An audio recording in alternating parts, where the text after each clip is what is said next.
Muli nating tingnan ang ating sarili, ang ating relasyon sa Diyos, kung itinatama ko na ba ang buhay ko ayon sa Kaniyang inaasahan. Ginawa ka niyang matalino, gamitin mo sa Kaniyang kaluwalhatian. Binigyan ka ng mas maraming kayamanan, gamitin mo sa Kaniyang kaluwalhatian. Binigyan ka ng lakas, gamitin mo sa Kaniyang kaluwalhatian. Sapagkat sa Kaniyang pagbabalik, maniningil ang Diyos sa Kaniyang ibinigay.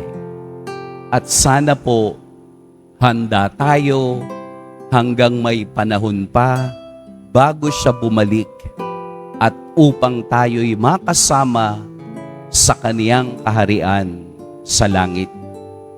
Mag-iingat po kayo ngayong araw. Pagpalain tayo ng poong may kapal.